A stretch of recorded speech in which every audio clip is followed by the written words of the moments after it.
Hi, I'm Rex Brown. I'm going to read to you from Twine Loft, stories and sayings from the oral tradition. I'll give you two or three stories and three or four sayings to give you a flavour of what the book contains.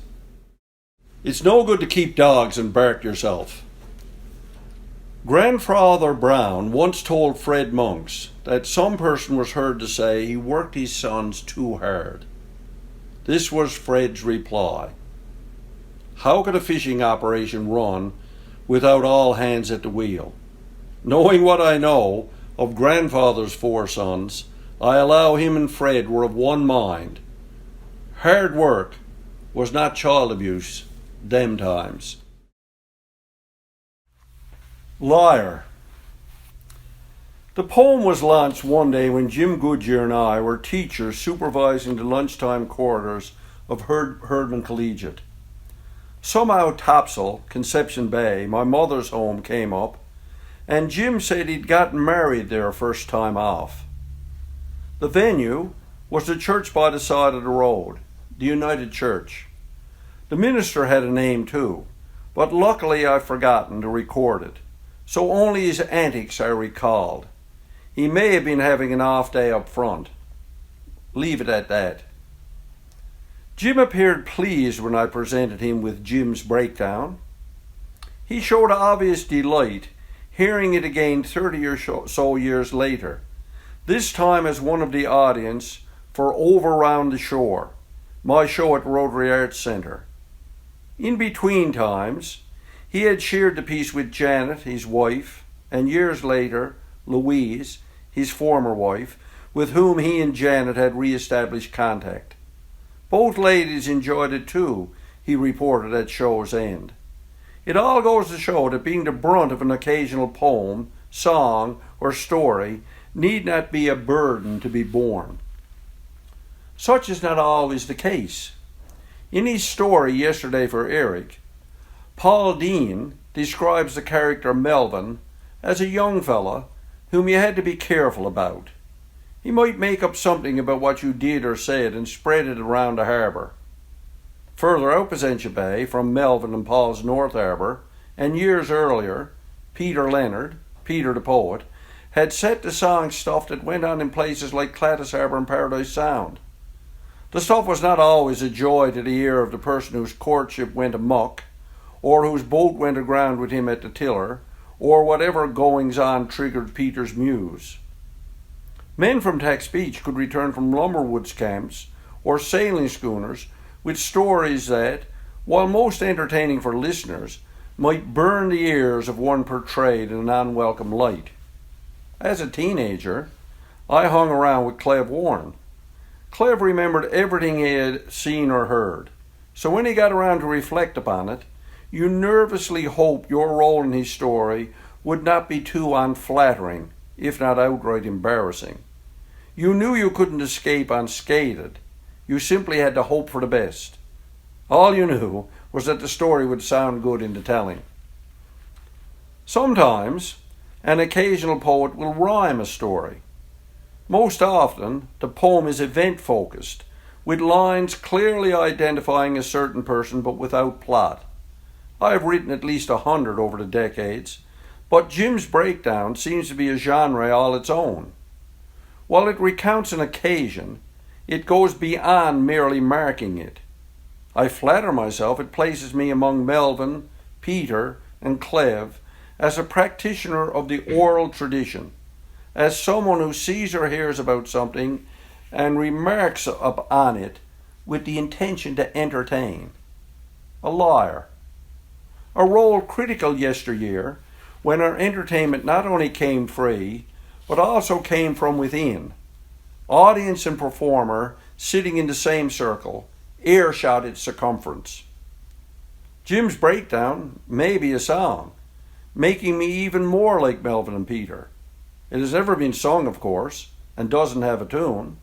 Meanwhile, it claims to be a breakdown, which is a form of fiddle tune.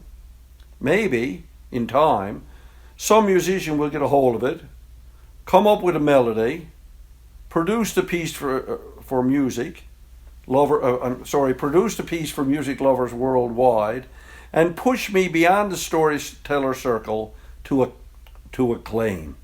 What are my chances? Don't answer where I am. Jim's breakdown echoes the recitation often featured at the March Hare by Baxter Wareham, Dave Padden, and others. Also, the first line of the last stanza harkens back to the come all ye category of ballad, which begins with the call for all to join in with the singer. In this case, my call is to a very select group, those contemplating a church wedding. Jim's breakdown. Come listen, I'll sing you of Jim and Louise, who out of one lifetime did 7 years squeeze. Some said, fair from the altar, their union was rent. Oh, we wonder what became of one Peter James Kent. Now the church was a small one, by the side of the road. As across from Belle Isle a mighty wind blowed. But all went smoothly till the parson begun, asking our Jim to marry Brenda Marie Dunn. Louise knew right then that he'd got it all wrong, but the parson persisted and moved right along. In spite of her protest, he gave all he'd got, till he stepped in the collection plate, and himself he upsot. By now the attendees were of laughter a gale. Not a dry eye was there, though no one did wail. All but the bridal party ne'er e'er had such fun, since Peter James Kent wed Brenda Marie Dunn. Come all ye young lovers who would have yourselves wed, and pay heed to the signs when the marriage light's red.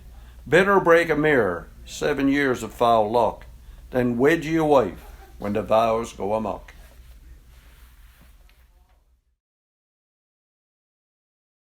Bring trouble on own self. Joe Green was a man of few words. His son Gord had slipped on a rocky path and skinned out his nose and ruined his suit. He had been drinking with his pals and fell close enough to home to have Joe come render assistance. Joe's response was articulate, where one lesser versed might only blubber, "You fool." Thanks to Joe, I have never had to brand myself foolish. The Dory Story. Elaine, how does the Dory story end? Elaine couldn't say. She didn't even know how it began. She had never heard tell of any Dory story. Rex was telling it to Dennis Ryan on the flight over from Halifax yesterday. I was in the seat in front of them, taking it all in, but with all of the racket during the landing at Stephenville, I missed the ending. I just have to know how it turned out. I'll ask him, Elaine said. She did, and I told her, and she told her fellow teacher at school Tuesday. Now, there were reasons why Elaine was only informed of the Dory story upon request. There are reasons why you need not be hearing it now. Indeed, there are very good reasons why it shouldn't be told at all. Never mind that the statute of limitations may not have run out.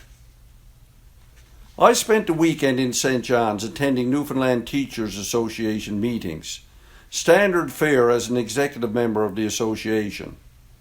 The Friday night session ended about 10:30, maybe later. After being at it all day, I was in the mood for a beer. The Breakwater boys were playing for the Geologist Convention at the Holiday Inn. I knew organizer Paul Dean wouldn't mind, so down I went. It was a great night. The boys were in fine form. I don't think I even had to pay for the beer.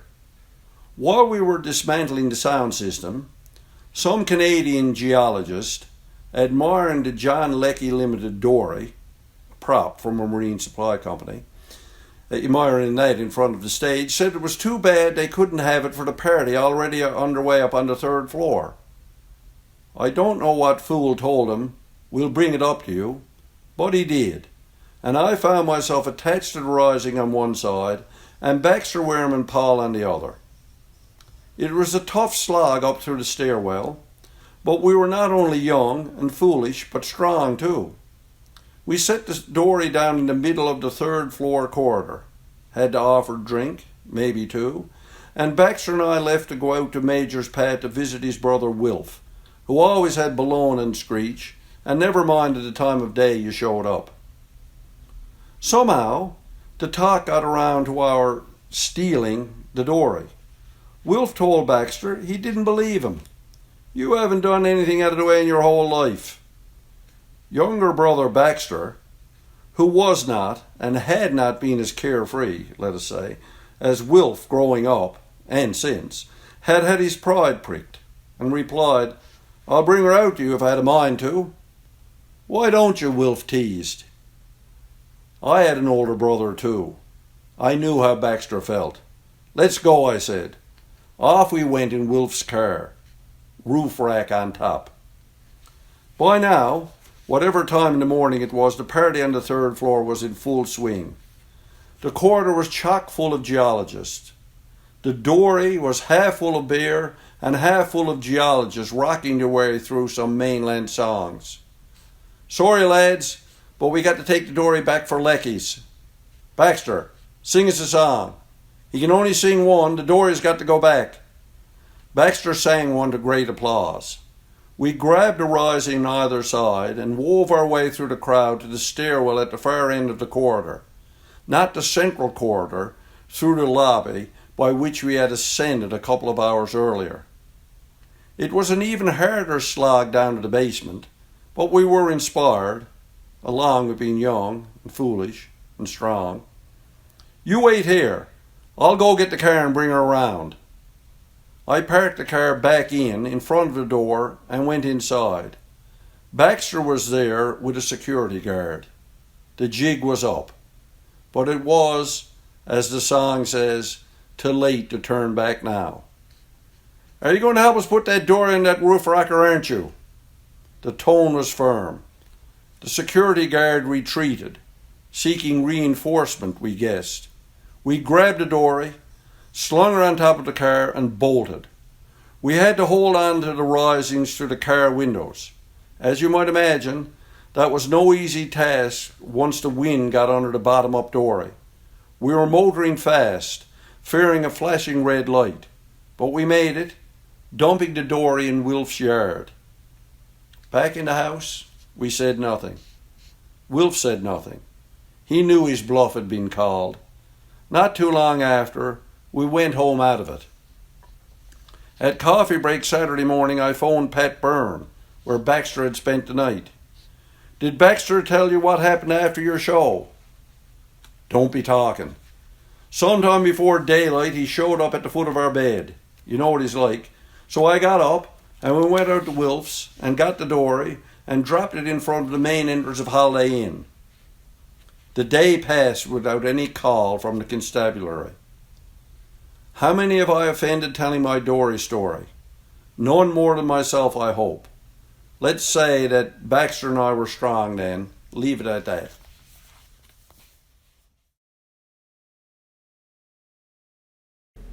Getting more like is. Joe Green again. He is rejecting a suggestion that he ought to marry the woman he's been hanging out with. He had been a widower long before resettling from Baker's Cove into Arnold's Cove. Once there, he developed a relationship with a local widow. Over on the government wharf one day, one of his mates from back home remarked upon it and suggested it was high time they marry.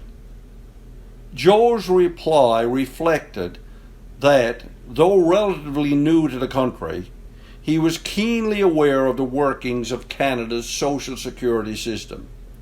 He knew the pensions of a married couple added up to less than two single people, and was contented to continue to reap the benefits of living in sin.